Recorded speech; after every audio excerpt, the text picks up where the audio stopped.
Welcome back, dear students. Today we are going to start with a new chapter, Introduction to Java. Okay, and this is the part 1 of Introduction to Java. So let's begin with it. Students, Java is a third generation object oriented programming language. Why third generation? You should recall, students, that in previous classes you studied that the first generation language was also known as machine language. Yes, which used only binary codes, okay, 0 and 1. The second generation language was the assembly language, which used mnemonics instead of binary codes. And then came the third generation languages, okay, which were very close to the English language. Such languages were known as high level languages. Yes, students, so Java is one of the examples of third generation object oriented programming language. Okay, in the previous lesson you had already studied what is the meaning of being object oriented. Okay, so let's move on. Now, Java was developed by this person, James Gosling, at Sun Microsystems. Okay, then Java can be used to create user friendly computer applications that can run on a standalone machine. User friendly, such applications which are very easy for the normal users to use, okay, and that can run on standalone machine. Standalone over here means a machine or a system which can work on its own. It does not require any other hardware. For example, a fax machine is a standalone machine. Okay, so for creating software for fax machine, Java can be used. There are many other examples of standalone machines. We'll see that later. Now, Java can also be used to build application modules which can be easily distributed through the internet. Or we can say that Java can be used to create web-based applications. Okay? Now, such modules help the user to interact with the web pages easily. Okay, now what is a module? Let's see what a module is.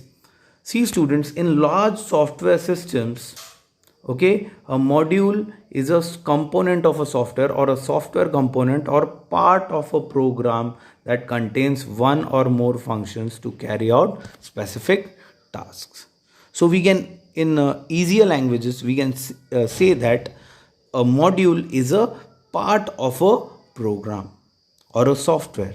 Okay, now a single software can contain number of modules, and these modules, different modules inside a software, work and interact with each other to complete the desired task and give us the required output. Okay, students.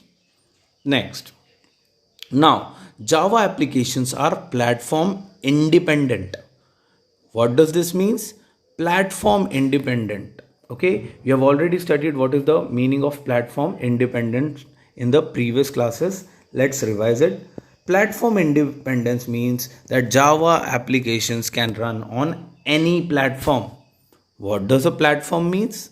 Okay, a platform refers to a specific combination of hardware and system software or operating system.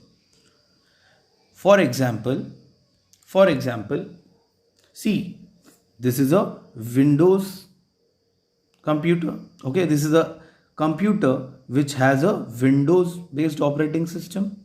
Okay, and suppose it contains Intel's Core i7 processor, which is the hardware, and this it contains the Windows 7 operating system. So this is a combination of Intel processor and Windows operating system. On the other hand, there is another computer. Okay, it does not contain the Windows operating system. Instead, it contains the Macintosh operating system. Okay, so both the computers have different operating systems in it. That means both run on different platforms. This computer runs on a different platform, this computer runs on a different platform. Okay, now what happens to the software applications is that an application running on a computer with Intel i7 processor and Windows operating system may not run on a computer with the Macintosh operating system. It will not work on this one. A software which runs on this platform may not work on this platform. Okay, such softwares are said to be platform dependent, but Java applications are not platform dependent, they are platform independent. Okay, a computer program's capability to run on multiple platforms is referred to as platform independence. Okay, and Java is a platform independent language. Okay, because it creates softwares which are platform independent. Okay, now let's talk about evolution of Java. Okay, how did Java evolve? Now, Java started as a project which was initially called as Oak by James Gosling. You know the creator of Java, James Gosling. In June 1991 at Sun Microsystems. Okay. Initially Java was called Oak. Okay. Now what happened? The project was named Oak after the oak tree that stood outside his office. Whose office? James Gosling's office. Okay. Then what happened? Due to a trademark dispute with the Oak technology, Oak was renamed as Java. Okay, there was a company which was called as Oak Technologies. Due to the trademark dispute, Oak was renamed as Java. Then Java was formally released in the year 1995. It took almost 4 years to formally release Java. So Java was released formally in the year 1995. Now, Java was initially designed for consumer electronic devices such as TVs, washing machines, toasters, and other similar electronic devices. So for designing softwares for a washing machine, okay, for TV, for a toaster, which programming language was used initially? Java was used. And this washing machine, this toaster, all these are examples of again stand-alone machines. They do not require any other machine to give instructions to them. They themselves contain the softwares and hardware which give them the instruction. Okay. Now, since these devices these devices which we talked about earlier, they use different platforms, there was a need for a platform independent language like Java. Okay, so over the years, new and enhanced version of Java has been released. Okay, look over here. In the year 1995, they released JDK beta version.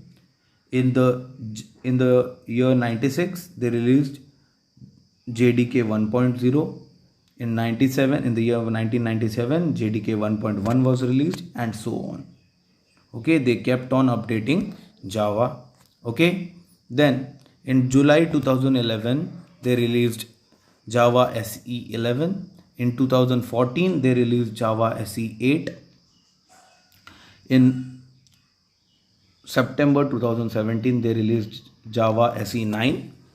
In 2018 they released Java SE 10.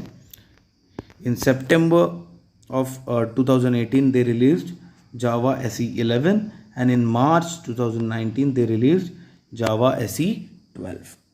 Okay, so over the years new and enhanced versions of Java has been released. Okay, now let's take a quick glimpse of the brief history of Java. So, in the year 1990, a team of Sun Microsystems, which was again headed by James Gosling, was formed to develop a special software that could be used for consumer electronic devices, okay, like TVs, washing machines, etc. Okay, then in the year 1991, a new language, Oak, was introduced by this team. Okay, in the year 1991, Oak language was introduced by the team which was headed by James Gosling. Okay, now in 1993, Oak transformed the text-based internet which was text-based, to a graphical rich environment. Which language transformed the text-based internet into the graphical rich environment? The Oak. Okay, still it is not renamed Java as of yet. Okay, now in the year 1995, due to the dispute with Oak Technologies, Oak was renamed as Java. Now in 1996, Java language became famous for using the object-oriented approach. Then, in the year 1997, Java Development Kit JDK 1.1 was released by Sun Microsystems. In the year 2010, Oracle acquired Sun Microsystems. Pardon the spelling, it is acquired. Okay. So, in the year 2010, Oracle acquired entire Sun Microsystems. So, Java now became a part of Oracle. Now, in the year 2015, Java celebrated 20 years of innovation. You know why? Because Java was formally released in the year 1995. So, in 2015, Java celebrated it 20 years of innovation. In the year 2018, Java SE 11 initial release and updates were released. Okay. Now let's talk about the types of Java programs. Okay. Now students, there are two types of Java programs. We have already discussed them previously. The standalone applications and the internet based applications, which are also called as internet applets or Java applets. Okay. So let's talk about them. Now, a standalone application refers to a Java program that can run independently on any computer. Okay. For example, Microsoft Word is an excellent example of a standalone standalone application. Now, Java standalone applications can either be console-based applications or with graphical user interface. See, this is a console-based application. Okay, again created through Java, and this looks like a graphical user interface. Okay, a console-based Java applications uses text-only interface. See, only text can be used in these types of interfaces. Now, Windows cmd.exe is an excellent example of this type of interface. Which type of interface? Console-based interface. Console-based Java application. Okay. So, but students, cmd.exe is not necessarily a program written in Java, but it is a representative example of a console-based applications. So we can say that cmd.exe is a console-based applications, but we cannot clearly say that it has been created using Java. But can we create console based applications using Java? Yes, we can. So let's move on. Now, next type of standalone application is the GUI based Java application. Okay, as the name suggests, a GUI based Java application uses graphical interface like command buttons, text fields, okay, and a mouse cursor. Okay, so see, this is an example of a GUI based application, okay, where we have different buttons, we have the text fields, okay, see the text fields, and we have a mouse cursor, and we can type inside these fields, and we can use this mouse cursor to move from one place to another or one field to another. Okay, so these are the GUI based applications. Okay, now Windows calculator, you all have used Windows calculator in your computers. Okay, this application is an example of a GUI based application. Okay, now calc.exe or the Windows calculator, okay, is not necessarily a program which is written in Java, but it is a representative example of a GUI based applications. Okay, so what they're trying to say is that calculator software which we use in our computers is an example of a graphical user interface based application. It is, we cannot say for sure that it is written in Java or any other program. But can you build a calculator software using Java? Yes, you can. Okay, let's move on. Now, the next type of Java programs is the Java applets or the internet applets. Okay, Java applets are the Java applications that run within a web browser. Okay, so these are different types of browsers, and Java applets or Java applications, okay, Java internet applets run within these types of browser. You already know what a browser is.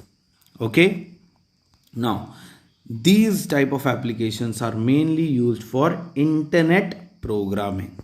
Okay, next, now an applet is capable of performing many tasks on a web page, such as displaying graphics, playing sounds, accepting user input, and saving them inside the database. Okay, all these things can be done by a Java applet or an applet. Okay, so applets, now applets are also used to create animation and interactive games. Okay, so students, for example, you might have seen sometimes when in your Google Chrome browser, when your internet does not work, you might have seen that you get a dinosaur game, right, where the dinosaur jumps, right? To create that type of games, in that type of interactive games, you can use Java. Okay, that game is an example of a Java applet or an internet applet. Okay, so applets are the web based programs. Now applets can be included in a web page just as an image can be incorporated in an HTML file. Now you have, in the previous classes, you have already studied how to embed an image inside a web page using HTML, right? In the same manner, you can also embed an applet on a HTML file. Okay, applets have a built-in graphical window which can be used by the user to interact within the web page. Now, unlike standalone applications, applets cannot run directly on user's machine, but they will run on a web browser. They will need a web browser to function. Okay. Now, Applets, Java applets can be transported over the internet from one computer, okay, which is known as server, to the user's computer, which is termed as the client via Java enabled browser or an applet viewer. Okay, so Java applications can be transferred from the server computers to the different client computers. Okay, now applets make it possible for a web page to perform complex tasks on the client machine rather than on the server machine. So what happens is that the applets are present on the server.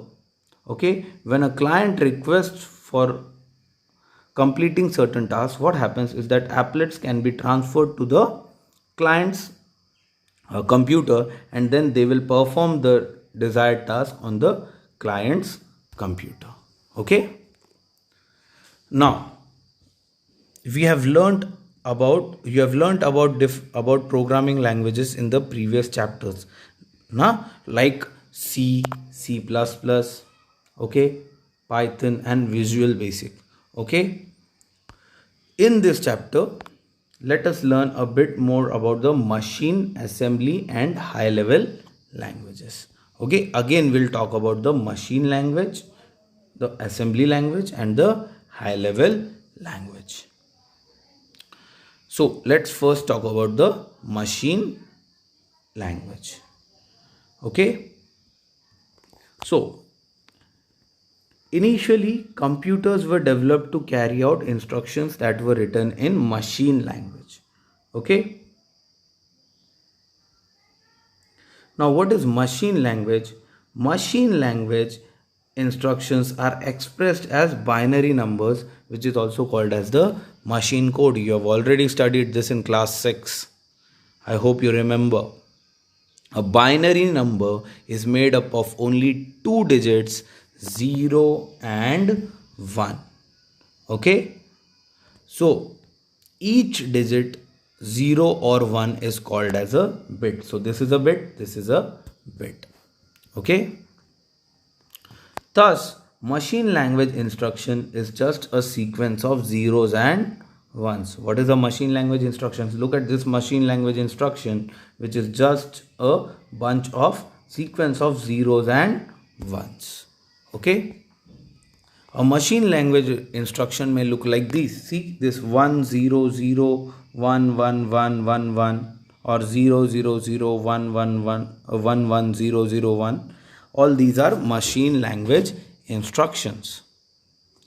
Okay, even though most computers perform the same kind of operations, just like input processing and output, they use different sets of binary codes for each instructions. Okay, now as a result, the machine code for one type of computer may not be the same for another type of computer. Okay, for example, a machine code for a Windows computer is different from a Apple computer. Okay, a computer can directly execute program only if the program is written in machine language. You already know this. Computer can only understand machine language. They cannot understand any other language directly. Okay, now the machine language code was very difficult for the human being to understand. So then came a language which is called as the assembly language. Now, writing programs in machine language was a tedious process and was prone to errors. Okay, it was difficult for human being to understand. So also these machine language programs were very difficult to read and modify. That's why to overcome these issues, assembly language was developed, which allowed the programs to be written using symbolic operations, which are called as mnemonics. Okay,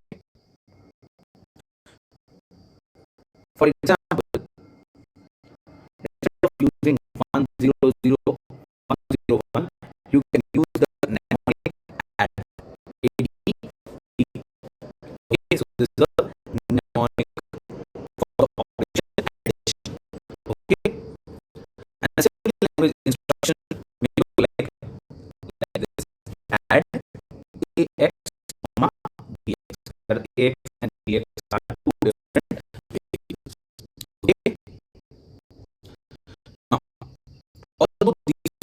relatively easier than machine language. Okay, assembly language programs were relatively easier than machine language, but they were not recognized by the computer directly. Therefore, an assembler was needed to translate the programs which were written in assembly language into machine language. Okay, so look at this code which is written in assembly language. The programmer used to write the program in the assembly language. Then it used a combination of assembler and linker to convert the assembly language into the machine language. And now when the machine it was this program was converted into machine language, now the computer can. So translate the program like assembler was needed. Okay. What is assembler? Assembler is a program that translates assembly language program into machine code. Okay. Let's talk about high level languages. Okay. So what is high level language? What is the high level language? Now, the restrictions in the use of machine language and assembly language prompted people to develop a language with the following features. Now, see, although assembly language was easier than machine language, it was still difficult for the normal people to study. That's why we required a more easier version of the language, which we termed as the high level language. What are the features of high level language? High level language was simple and user friendly language. What is the meaning of user friendly? User friendly means such language which is very easy for the users to understand. Okay. Now, also language that is machine independent. You know what is the meaning of machine independent? About this very clearly. Okay. So moving to the upper features, it became easy to learn the computer languages. When the high level languages came, it became very easy for everyone to learn the computer languages. And we are also in this chapter we are also talking about the high level language, Java. Okay. Now, when it became easy for people to learn high level languages, a large number of people started writing computer programs. Okay. High level language is very similar to the English language. It is not exactly English language, but it is very similar to how we write in English language. Okay. Now, basic C, C++, Java, all these are very popular examples of the high level languages. Or the high level languages. Now, set of instructions written in high level language is called as the source code. So if you write something in high level language, for example, in the previous class we had written different types of Java programs, right? So what were we writing? We were writing the source code. Okay, so set of instructions which is written in high level programming language is called as the source code. This is a very important definition of the source code. A set of instructions written in high level programming language is called as source code. Okay, so whenever we write programs in Java using Java, we are writing the source code. Very important definition to remember this. Now, a program written in high level language is again not recognized by the computer directly. Why? Because the computer can only understand machine language code. Okay. Hence, the translator program is therefore needed to translate the high level language source code into the machine language equivalent. Okay. The high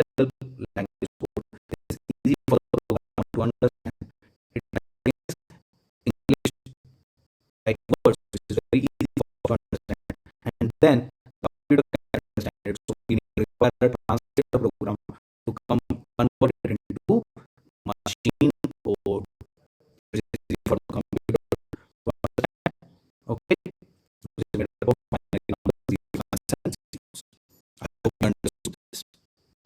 Okay, now there are two types of translator programs: interpreter and compiler. There are two types of translator programs: interpreter and compiler. Okay, and what is interpreter? An interpreter is a program that translates source code. I hope you know the definition of source code. What is source code? Source code is a program which is written in the high level language. So what does an interpreter do?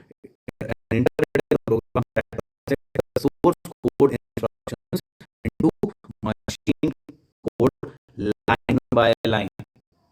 Okay, so okay, interpreter interpreter translates this source code line by line into the machine language code. I hope you understood this. Now, the execution speed of interpreted program is slow. Why slow? Because it converts one line at a time, line by line. Yes. On the other hand, we have one more type of language translator, which is called as the compiler. Students, please note that it is compiler, not compiler. I have seen you people making a lot of mistakes in this spelling. It is compiler, compiler.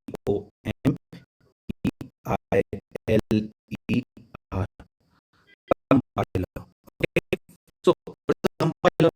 A compiler is a program that translates code written in high-level language into machine code all at once before the program runs. Okay. So, the source code is written in the high-level language. Okay, goes to the compiler. Compiler translates this source code all at once into the machine language code. Okay, so this is compiler. During the execution, the object code is loaded into the computer's memory. Now, first, we need to understand this object code. See, source code is a high-level language code. When this source code gets transformed into the machine language code, it is called as object code. Okay, so what is object code? The object code is the high-level language code which is getting transformed into machine language code by the compiler or interpreter. Okay, so during the execution, the object code is loaded into the computer's memory and the computer understands this object code only. Okay, so it is loaded into the computer's memory.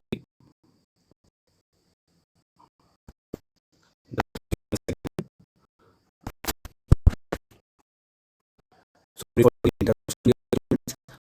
So this object code is loaded into the computer's memory during the execution. The computer then directly executes the object code. Then the execution of a compiled program is fast. Why it is fast? Because unlike interpreter, the compiler translates all the lines of the entire program at once. That's why a compiler is fast. Okay.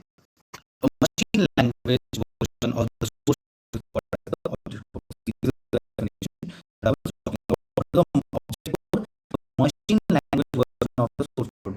Source code is the program which is written in the high-level language, and when we translate this high-level language into machine language, that is called as the object code. Okay. In the next lecture, we will talk about the traditional compilation process. Okay. Till then,